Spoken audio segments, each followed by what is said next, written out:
Greetings, Summoners. Cosmic here, and welcome to the fifth and final set review of False Gods with, yes, the new color green. But I do have a confession to make. So usually when I do these, I, at least offline, and maybe we do separate videos on them next week, but I try to put deck lists together based on the new card, so I can go like, oh, obviously Clavis is a 1/2 of, and Luster, here's a list, so I can at least talk about it in these videos, right?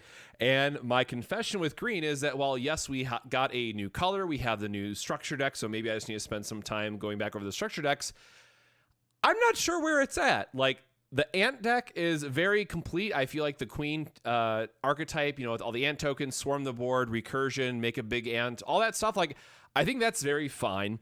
Then you have the insectoids, which are like almost there and like have this cool, like more attrition based green, but then like Nemesis or Star Blessed draw, depths, or, you know, even like things like Nemesis out of purple with more value engines. Like, there's a lot of different cards other colors have access to that kind of deny that whole side of it. And then you have Swift, and then Tokiwa kind of being like Swift adjacent for what it wants to be doing, which feels like more of a sub theme in this set, like Swift and Gale in particular, than like full out archetypes. So I feel really confident in saying, like, you know, Queen is going to be the must play green deck, or at least at, you know, the day zero of recording. If there's one that, you know, is going to stand above the rest, I think Queen, and obviously you're going to have to splash some other colors to make it good.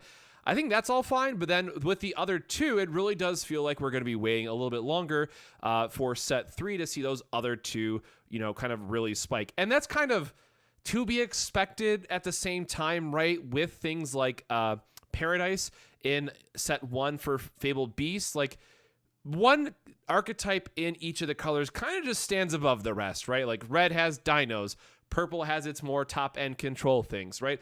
White is going to have, I guess, just only their top end control stuff. Or yes, white aggro is a thing, but I think, you know, just from overall power perspective, right? I think it's definitely more like Axe Spider now and like late game stuff, right? So it shouldn't be terribly surprising that I think one of these is going to end up, you know, significantly higher above the rest. And I might be wrong. It might not be the ant token deck, although that's definitely what I'm excited to try the, you know, first and foremost, because I think they got the most out of the set.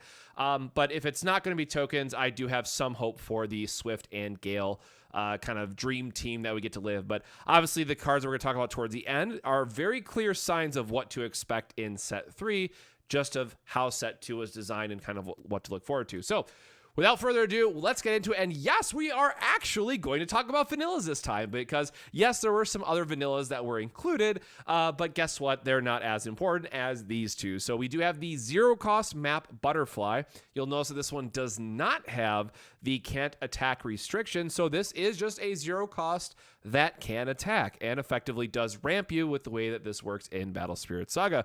And then the other one to really talk about is the Fire Ant-Man for a 1 cost, no reduction to be fair, but it is a 1-drop that is a 4 for 2, which is just insane stats for a 1-drop. So I really do like this sub-theme of, well, this is for 2 things, right?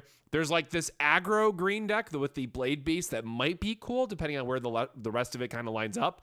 But then also just good for like that early stabilization that the Ant style of deck is going to need, because spoiler, your tokens are very, very weak, and you're going to want to keep them on the board so you can set up those big like multi-attack turns to get value off them, where we don't have Blessed Cathedral, right, where yellow can play into that swarm strategy, get the cores, get the core card draw and all that stuff, where green really has to rely on either just pumping out more tokens or a really big battle trick, which is going to allow them to trade up. And trust me, that has to be a very, very big battle trick for them to trade up, but you might get some opponents with it. So I think both of these are absolutely going to be staples.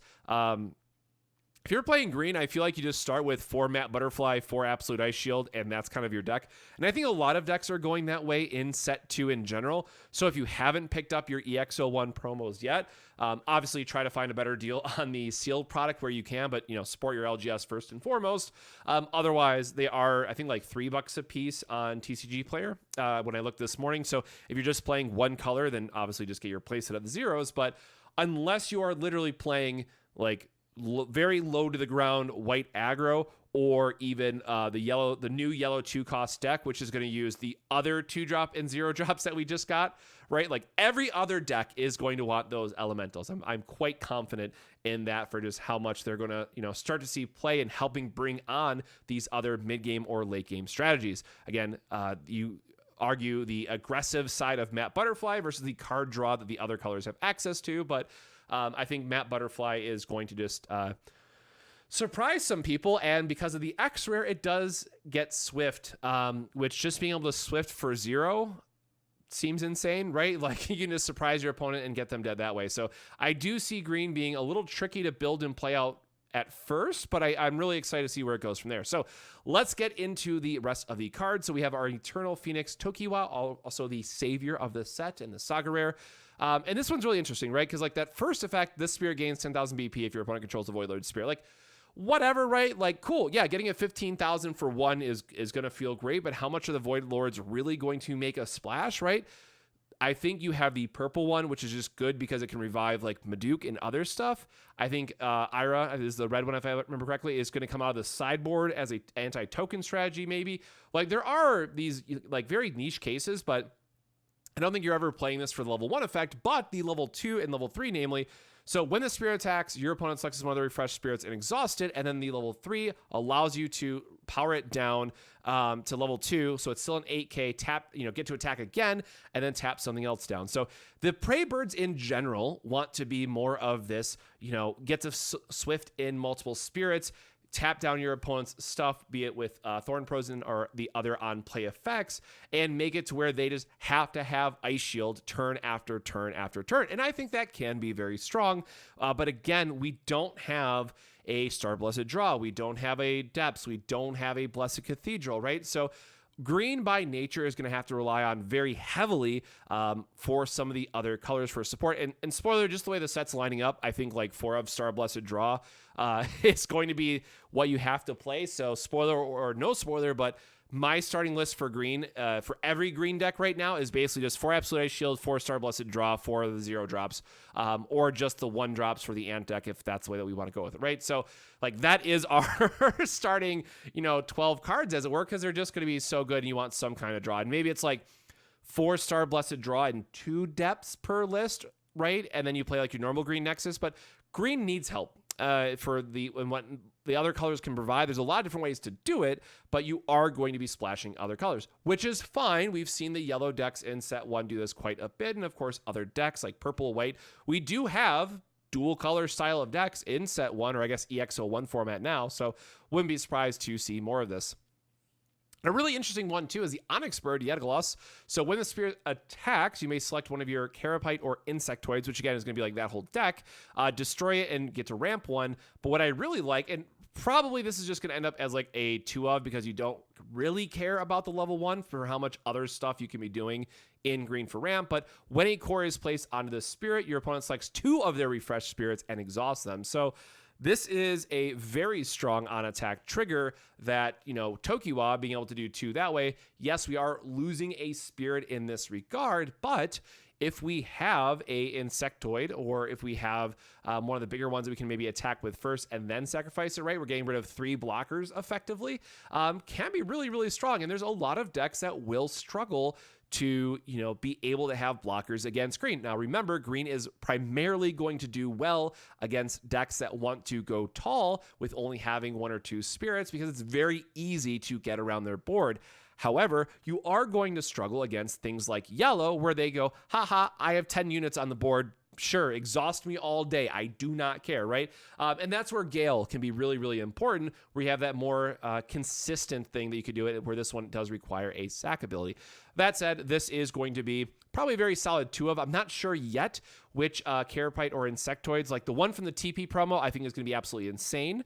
That's a Carapace. I think that's going to be good for both this deck and the Insectoid style of deck, right? It really, I guess there's probably a couple different places for it ultimately, but I think the TP promos are very good in general for what you want to be doing, and I think that Yetagloss is a very solid 2 of that we're going to end up seeing in a lot of lists. The card that I absolutely love and totally not biased at all, that this is Drowsy Fumes Ani Body, is the 5-cost 3 reduction Shirique, I believe is how you pronounce that. Again, a Prey Bird. Prey Bird itself doesn't matter too much, but it has Swift. So as a reminder, this is allowing us to now summon spirits at flash speed, which is like the big thing that green does. But what's really important is the when summoned. Select one of your opponent's exhausted spirits, reduce its BP by 2,000 during this turn. This is now a both offensive and defensive ability that you can do, as well as with all these token decks that might be around, right? If you're going through combat, you can flash this in when one of your guys is attacking, remove their token, and now you have 2 more attackers that your opponent has to deal with. So just being able to surprise your opponent with an extra attacker or blocker is already quite good. And then also getting to remove a body really can push this card, even higher. So I would not be surprised at all if this just ends up as a stock 4 of, because of how flexible it can be. Like a 2,000 BP swing is nothing to sneeze at. And again, having more bodies is always great to have more bodies. Yes, the downside with Swift is that the cores do have to come from your reserve, but we have enough ramp and other things that we can get around that one way or another. So again, huge fan of this card. I would not be surprised if it's one of the best cards in green for set 2, and very much looking forward to grabbing some foils. A card I'm not at all excited for, kind of on the other side of it, because we just have better Swift units, in my opinion, is the Onmyoji Kingfisher, which I love the artwork. I think it's absolutely stunning. I really love, it's just good. Just very good artwork. But again, the Swift here is, going to be just a 3K with no effect. I think with the X rare that we're going to be talking about, and yes, Prey Birds in general does want their own setup for Swift compared to the Insectoids, but I think there's a way that we can make Prey Birds where we want to be more on the Gale side of it, and then using things like Tokiwa or the starter deck card, plus the Shirique that we just covered, to be kind of like your more tap down and or removal, where I think this one is just not going to make the cut for deck space. Now, again, I do need to go back through all of them and go back through these starter decks just to see like where it lines up curve wise, but generally I think this one is going to ultimately be the pass compared to some of the other ones that we have access to. Moving on to our token strategy, we have the Thickness, the Queen, for a 9-cost body with 5 reduction. Like, that is a lot, to be fair, right? So even with full reductions, this is still going to cost 4. And spoiler, you're going to want to play it at level 2 as well, just so it doesn't get like volcanic braked immediately because of how important this is. So yes, we are playing green, to be fair. We have a lot of ramp. There's a lot of ways we can get additional cores. We're probably running some number of them. But this is going to feel absolutely terrible if you try to play this for 4 and then it just gets blown up, right? So I keep saying Volcanic Break, but also keep in mind things like King Dragno are also going to be doing it, where he can pop for 6K. So 6K is a very sketchy number to have in set 2, but she goes up to a 12K. Woo! At 4 cores. I mean, the Queen is here for the business, right? Obviously, she's going to be letting her 1,000 spirit tokens kind of do their own sacrifices, right? But what's really neat is during your attack step, when one of your spirits is destroyed, select one of your opponent's spirits and exhaust it. So this is really cool that it now allows us to, where Prey Birds is going to be like, okay, we have to tap some stuff down. That's how we're going to get in damage. Now the Queen, because of the spells that we're going to talk about, because of the burst cards that we have from the starter deck, there's a lot of ways that say, hey, this is only a 1,000 spirit. That's totally fine. You can either take the damage or you can lose a blocker after you already blocked this one. And guess what? I am now going to summon more during flash timing and get more of these guys to tap down even more of your board. So I think this card is exactly what green wants to be doing, where you can just constantly pressure tapping down their blockers turn after turn after turn, which is going to be really problematic for them to deal with. Now, yes, there is always they can just bounce this, and then you lose out on the tap effect. Like, I think Dream Bomb is still going to be very good in general, but at the end of the day, a 12,000 BP spirit is going to be very difficult to remove, and there are going to have some very, very impressive buff spells to get Queen up to a 15 or 16 or 17 or 18K quite easily for what this deck wants to be doing. So she's also just fine to attack, right? We'll have to see if the bounce card in white, the Inescapable Avalanche, for example, does see more play. But again, at least from kind of where I thought some initial lists were going to go and kind of like the mock list I put up and where I want to start my testing, I definitely feel like Queen will end up being the best one. But again, with all the green decks, you very much do need to rely on the other colors. It feels like green didn't really have a complete standalone because it's like missing one or two things, but I think that's fine. The other colors can help support it in set 2. And also, it's just great that it's not power creeped into oblivion like we see in, well, a lot of the other Bandai games, right? Like, new set comes out, if it's not like the One Piece issue where red was just way too good out of set 1, it's like, okay, here's the new deck. Now everyone has to play this, right? I think that Queen falls very okay in line with the rest of the meta, that it's not like green or bust style of thing. But again, very early in thinking where these lists are going to end up, but I'm very excited for this one. I think it's hard to say because like I wanted more out of the Insectoid deck, but for me personally, I think it's going to go tokens, prey birds, and then Insectoids after that. So that's kind of like where I think those 3 power levels will end up long term. Moving on from there, we have the Ant-Man General 3-cost 2 reduction when summon gets a token. So again, it's really great. Just more token enablers feeds very well into the Queen strategy. It's an early drop you can play. Curves out well with your 0s and 1s because it can also go up to 3k pretty easily. Again, right, you just want more symbols on the board, which is what the tokens deck is really good at doing. So not too surprising to see some enablers in this deck. So really love this card. Again, if you're playing tokens, it's an automatic 4-of.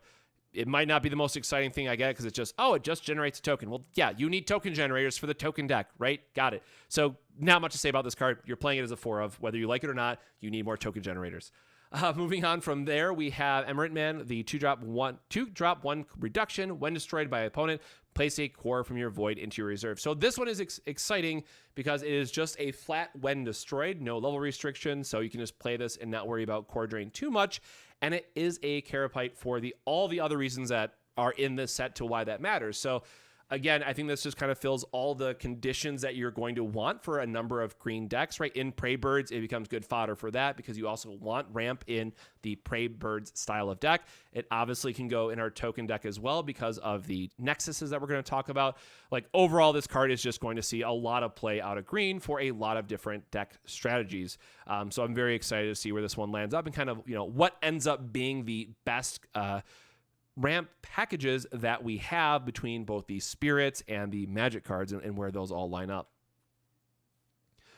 Next one up is Worker Ant-Man, 3-cost 2 reduction. When the spirit attacks, place a core from your void into your reserve if it has a soul core on it. So I like this one that it does give it to the reserve. So it does, like some of them place onto spirits where some of them place into the reserve. And reserve in particular is important here because it works with Swift, right? So I think this is where we start to see, yes, this is exactly the card that the Prey Bird wants because early game, it's going to ramp you into your reserve, which is exactly where you want it to go. It's a 4K for 2, which is very good stats for an early drop with 2 reduction.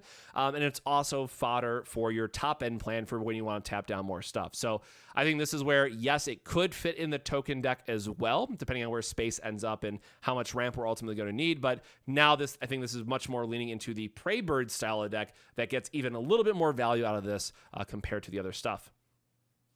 And now, man, this is the card. So I like this one and I guess also the Blade Beast, which I kind of skipped over and for reasons I'm going to talk about in a little bit. But I think these are like the 3 big ones, right? So Armor Tree Deity, Herdak, Dynus, excuse me. I love what this card does because it is an enabler that will likely not get reprinted for many, many sets, but it is going to be a staple as we get more Insectoids and Carapace cards because giving them Swift by default is an insane thing. So this is a card I so badly wish it would have got the SPR and I would have just bought it up in a heartbeat. But this is a card that is very much on my watch list to say, like, this is going to be extremely, extremely important for set 3, for set 4, for set 5, for set 6. Well, I guess set 5 is likely going to be the new block, so we might not see Insectoids and Carapaces, right? They might spin into some of like the druidic stuff.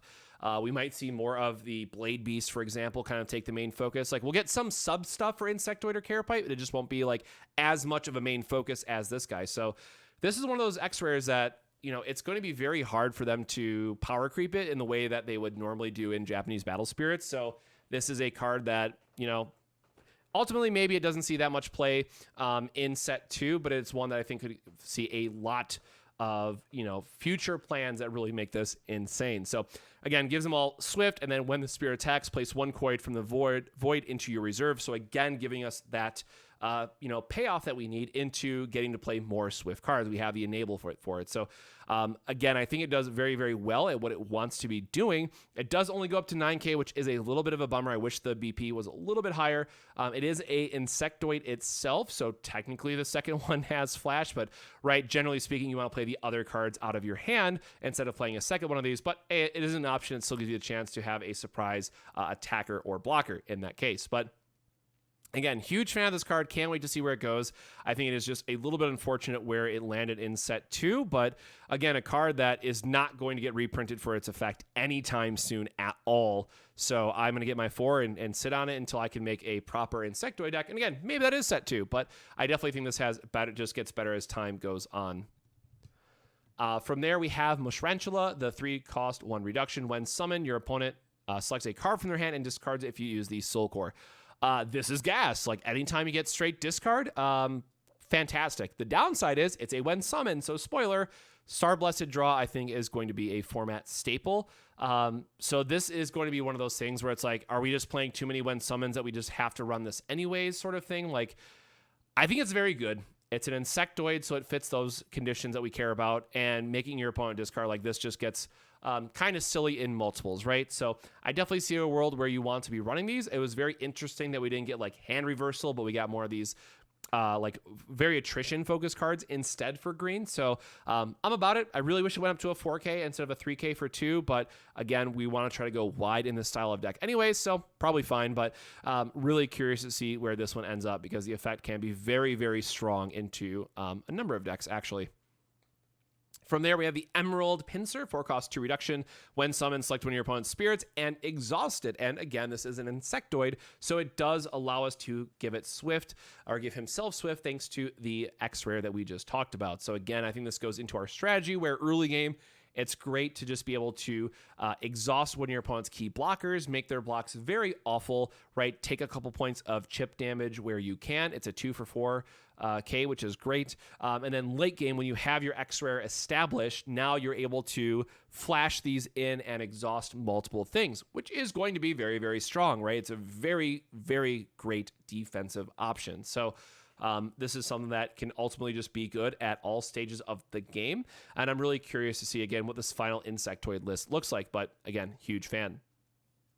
Then we have our Heaven's Cloak Butterfly. Again, love this artwork so much. 4-cost 2 reduction. Select one of your spirits, place a core from the void onto it, right? So this is now where I had mentioned that we're starting to see that difference between placing it onto the spirit versus placing it into reserve, which, yes, they're both going to be forms of ramp, but the different decks in green are going to want these two different effects, right? So this one is going to be more for prey birds that don't have as many, Swift, where the Insectoid might be all in on it and has more requirement from the graveyard, right? Or again, it's really hard to say right now without being able to really test those two lists, which one ends up where. But just again, from the overall standpoint, right? Like if you don't care about Swift, going onto a spirit is fine. If you care about Swift a lot, you want it to go to the reserve. And that's kind of like your two decision points that ultimately matter. I do like this being a 5 for 3. At least it can get above that 3K threshold. And again, it is an Insectoid, so we can combo that with some other cards out of green. But we'll have to wait and see where the effects go. And then we have our Blade Beast himself, Yaiba no Kami. So this one is really interesting. So during your opponent's attack step, at the start, select one of your spirits with a higher BP than your opponent's highest BP spirit. Place a core from the void onto it. So now we're getting ramp. And then also the level 2 and level 3 is great for a swarm that treat the level 1 BP as 4,000 for all your spirits that cost 3 or fewer, which is also for tokens. So this is an interesting one to me, right? It does go up to 10K. So if you get to continue to win that race and you have the ability to trump your opponent in power, right, you're just going to steadily get more and more and more cores. And it is a 6-cost 3 reduction, so it can come out fairly easy with all the ramping that green can be doing. But where does this end up, right? So it's interesting that we could make all of our Ant tokens a 4K. I do like that, right? We do have some other lower end cards that care about 4K BP that we're going to talk about shortly. So this feels like the Leon, so to speak, where I guess it's like Tokiwa is kind of like the more actual Leo, but both of these, right? Like Tokiwa plus this both feel like they just didn't have exactly everything they wanted out of the set, where at least Tokiwa at least fits in quite easily into Prey Birds because you just want to exhaust multiple things, where this one in particular, I think there was 2 cards that we're going to talk about shortly that combo with it, and then you don't have anything else for a deck, so it's like, okay, do we do tokens plus this card, plus the other couple Blade Beasts, right? I'm just not terribly confident on where this one lands up, and when I was trying to like put some high-level brews together, I just did not like this card at all. So I probably need to go back to the starter deck and just spend more time on it. So again, forgive me for that, but I want to get our last video out for this set, and I'm going to try to work on some lists and do additional videos next week before the Pro Tour. But this one just really stumped me. I think it's great if you can get ahead and stay ahead. But you know, unless you can get that 6 core investment for 10,000, right, it is going to be a little difficult, I would find, against a number of decks, especially at least against red and white. So then the question of consistency comes into play, right?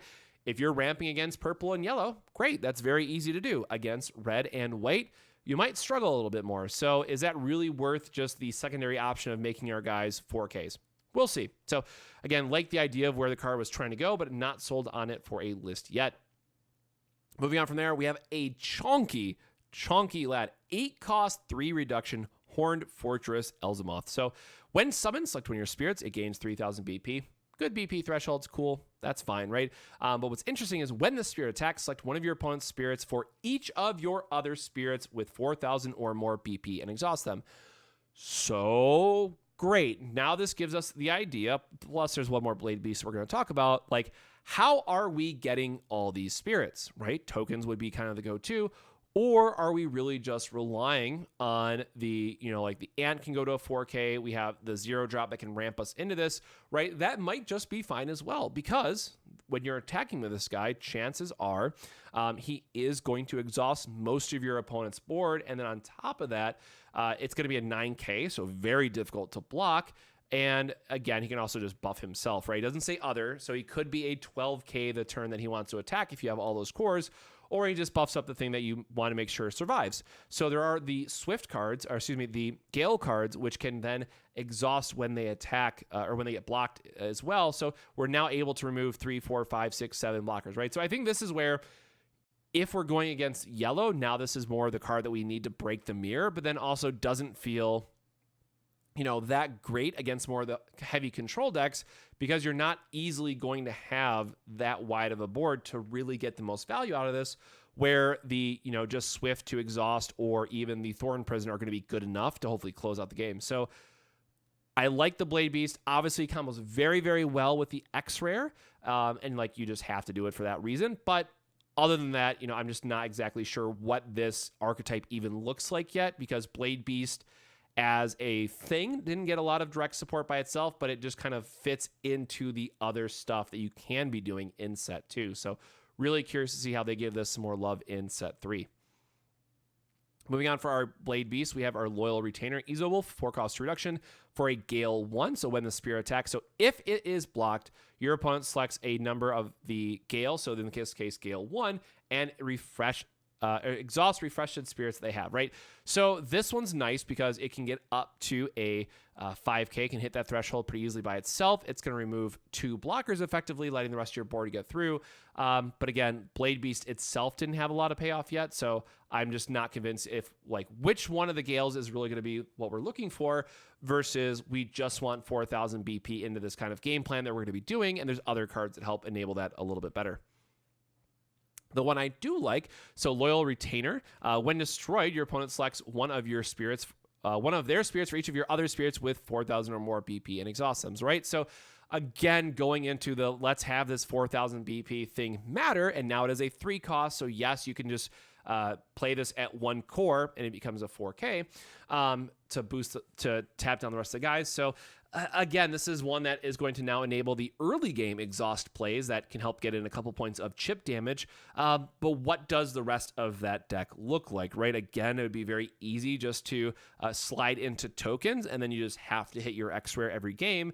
And this is going to be a very strong effect, right? It is just when destroyed. It is not when destroyed by your opponent. So this card is kind of nuts for what it can enable in certain decks, right? And then, of course, probably should have mentioned this earlier, but just in general, you know, depths pairing very well with what green wants to be doing. I do expect us to see a lot of green and purple decks. Moving on from there, we have our Fanglord tree, Raffaliso. And this is one that I do like. It is a 7 cost 3 reduction, but it does go up to 9k. It has Gale 2, so now it's removing 3 blockers when it attacks. And then on top of that, while this spirit attacks, if it reduces your opponent's life, select one of your opponent's spirits and exhaust it. So even if they decide not to deal with the Gale 2, it is still going to tap something down. So I really like this card because this is now more of what we'd expect to see out of like these Swift style of deck and how much value you can get out of Gale effectively. So I think this is the one for me that really kind of like checks the box of what we want to be doing for a lot of these Swift cards. Again, not sure exactly what that top end is going to look like, but Gale 2 is very, very strong and also getting to just tap something down if it connects, right? So not exactly sure how we're getting over that 10k BP that we ideally want. There are some buff cards we can play, but I think Fanglord is really going to end some games out of nowhere. And then coming up on some of the last spirits is Hunger Tree, 4 cost 2 reduction. When destroyed by opponent, so this one, yes, is by opponent, your opponent selects a card from their hand and discards it. So technically, we have 8 discard effects in green, and this one is also interesting that is a 4K for 1, so it also plays well into that sub 4K strategy, which is going to be really, really nice. So I'm a huge fan of this card, probably more so than Mush Tarantula, because again, it's not a when summon, it's just something they have to respect eventually, and they are going to destroy it. So again, this is something that can really be annoying for our opponent. And also, funny enough, it's a Beldegor target, so now you get to make them discard a card and kill something with Beldegor. Like, I am very, very excited for green-purple, and I almost hate to say it, but I feel like green-purple is probably the biggest winner here, right, for where set 2 ended up. But there are some standalone green decks I think that'll be fine, or green splash some colors, obviously. But personally, I'm most excited for green-purple. I think it definitely got the real spice this set. Moving on from there, we have our Nexus card. So Great Elvar Plains. When placed, select one of your opponent's spirits and exhaust it. This is cool just because, again, it's another exhaust effect. It helps build into our color reduction, but also you can bounce it with Loki. So now you can threaten playing multiple tap effects off your Nexus if they don't answer Loki. So green-white tokens might be super cool. And then the other effect, during your attack step, when one of your spirits has with no effects listed is destroyed, select one of your spirits and refresh it. So again, now this also pairs well with the Queen, that we are just going to be tapping all their stuff, refreshing our other guys, right? We are just causing a relentless attack against our opponents. And what's also really interesting, right? This combos, in effect, very, very well with some Nemesis stuff, right? So now, if we get to live the dream and they don't have like an Ice Shield or Dream Bomb to stop it, we can attack with Nemesis, pop our, vanilla, whatever it is, for value, recover Nemesis, get all the effects, attack with Nemesis again, pop another 0, recover, get like, it's just any spirit. So I am super geeked on this card for like combo style of things. I don't know, again, other than Nemesis, like where is it really going to shine for like, what are those? Obviously, it's very good for tokens, right? And just what Queen wants to be doing. But like, there might be some other decks out there where this can really go the distance and combo off very, very well with some strong effects like Nemesis, or in future sets, more things like Nemesis. So again, green-purple, I can't say it enough. I'm just very, very excited. Then we have the Great Tree Gate, 4 cost. During your attack step, when one of your spirits destroys an opponent's spirit via comparing BP, place a core from the void onto this Nexus. So again, more of this like Blade Beast want to destroy stuff, big power, crash through ramp, which is cool, but I think maybe we'll have to wait for some other cards for it. Then during the attack step flash, you may destroy this Nexus to select one of your opponent's spirits and exhaust it. So, not as exciting. Like, it does have the, flash effect. Maybe it ramps us some. Maybe there's going to be some big green style of deck where the BP comparison matters. But I definitely am not as excited for this Nexus compared to some of the other ones that we have. Infinite Ant Undercity. When you summon a token spirit, place a core from your trash into your reserve. You may place that core onto your token spirit you are summoning. So just very like that alone does everything that we want to do for the Ant deck, right? It's automatic for if you're playing it, great, happy, done. Nothing else to say about this card. And then during either attack step, all of your spirits with no effects listed gain 1000 BP for each core on them. So this is interesting because now we get to play like this really cool like mini game of where are my cores going, because you want your bigger ones to attack at the end because you want to sacrifice the small ones because of the queen effect or the nexus effect where like they have to block the 1k, but if they block the 1k then it's really bad because you get to restand your other guy. Like it's really cool like what kind of like gameplay this is going to enable and all the different like core management side of it that you get to do. And like obviously it's an auto include for the first effect because you just want to be efficient as possible with your cores to tokens. But I think again this one could be, you know, it doesn't read all that exciting at first, I'll admit, but when you combo it with the queen and with the nexus and what you can do with some of the tokens, I think this is going to be quite fun. I really am excited for this card as well. And then the one that, man, I don't know why this is a card. I'll just say that. So Giant Wood Castle Keep. It is a 5 cost. That's fair. During your opponent's attack step, when one of your spirits with a soul core on it destroys one of your opponent's spirits via comparing BP, select one of your spirits and refresh it. In the right decks, this is just it's not once per turn, right? Like, why does this not have a correction on it or something? So you just get to keep restanding your Giga Blocker or like green-white for suppression, right? Like this card does a lot. That's just insane. Like it just gets to keep blocking stuff forever and ever and ever. And then on top of that, if it wasn't good enough, during either attack step, when destroyed effects on your opponent's spirits are not triggered. Why? Why do we have to hate on yellow and purple so much? It's cool that green got a card that can really help, you know, hammer itself into the meta and claim a spot for itself. But man, as a yellow main, yellow enjoyer, I am not excited to see this card at all. Like, rest in peace, Ervita. You were never doing anything ever again, I guess. Moving on to our magic cards, the Ants Strike Back. So burst when your opponent destroys your spirit. Activate this main effect without paying its cost, which it already costs 1. So like whatever, you probably are just not setting this unless it's going for offensive play. Summon 2 of your Ant-Man tokens, right? So you just get 2 more tokens. And then of course, if you pay the cores for this and if you have the Ant City, then you can put cores back onto them, right? So it is ramp in a different way of the sense that it's getting you more symbols on the board quite easily. And again, we want to play token generators. So you're playing this as a 4 of, no questions asked. You need all the tokens in the world. So automatic staple, great card. It's going to help bring the Ants online. Moving on from there, we have Thorn Prison 4 cost 2 reduction. Your opponent selects 2 of their refreshed spirits and exhausts them. Seems great. Right, so I am very curious to see where this ends up for the prey birds versus insectoids versus tokens, right? Tokens has a lot of other things that tap it down, so I don't think you want it there, but this is just a great, you know, mid-range and control style of card that is likely going to see play outside of green dedicated decks just to help slow down the board. And again, this is also going to have an SPR and the Gundam box topper, which is really exciting. But again, this card has been a staple for the green decks in Japan when it came out, so expect to see more good stuff here. From there, we have Carry Core, 5 cost reduction. Place 1 core from the void on each of your spirits with no effects listed. So we just get to live the dream of poop out a bunch of cores or a bunch of tokens, then get a bunch of cores. And then the question becomes, what do we actually do with all these cores, right? So there was no big payoff in green for being able to kind of like refill our hand. So that's again where we have to rely on things like depths or other cards to help get us back in the game after we burn out our entire hand. But this also makes it a lot easier to run things like depths. And spoiler, why not give your tokens, curse, right? Let's make your opponent really dread blocking any of your tokens because now you're just going to kill their stuff either way. And again, you want them to die, but why not take something with them, right? So very excited for this card. I think it's like probably a 3 of because you probably don't need it after the first one. It just takes up too much deck space at that point. But getting to ramp a bunch of cores is what the token deck is going to want anyways. And then we have Stamina Recovery. So when summon effect happens, select up to 3 of your green spirits, place a core from the void onto each of them.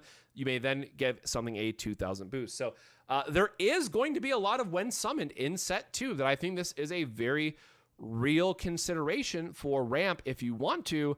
But I think the burst slot is going to be far too competitive with Star Blast Draw and some other effects that I'm not exactly sure if this one's going to make the cut. And we just have other ramp style of effects we can do. Again, just ramping 3 is pretty insane, though, so maybe this ends up making the cut just because of how popular when summon effects are. The other card I'm really, really excited for is Insect Aura. 4 cost, 3 reduction, select a spirit. During this turn, it gains a 1,000 BP for each Carapace, or Insectoid you control. This is very easily going to turn into a 4,000 or 5,000 buff for one. I think that's worth getting excited about. I get BP, boosting effects aren't always the most exciting thing in the world, but this is going to be a very, very gnarly battle trick a lot of people are going to have to care about. So again, not much more I need to say about that, but it's going to be a very good card. But with that, what is your favorite card from green? We made it here towards the end, and I got to give it to Dynas. Like, I think this card is just going to be, something maybe not exciting in set 2 for just not landing exactly where we want it to be, but because of how insanely strong the effect is, like, they have to be careful about what they print in the future, or this is just going to turn into a very, very insane enabler. So again, with that, I will be doing the road tour this weekend for Battle Spirit Saga, so I'll be going out and doing a lot of demos. Next week, I will be casting at the Pro Tour. The official word just went out, so now I can actually say that. And I will try to work on some deck list for next week, just get some more Battle Spirit Saga videos out and like record a box opening and stuff, but it's going to be very, very busy, starting tomorrow with the road tour into obviously getting ready to leave for the Pro Tour and also, finish up my day job and stuff like that. So we will see where everything lands. And with that, that's also the final color review. So which one are you most excited for, right? Are you going to be on Team Luster out of yellow? Are you going to be playing big Star Dragons or Dragno Guards out of red, right? There's a lot of different things to be excited about. Let me know in the comments which is your favorite. But with that, I hope you all have a wonderful rest of the week. Stay hydrated, and I'll see you in the next Battle Spirit Saga video. Cheers.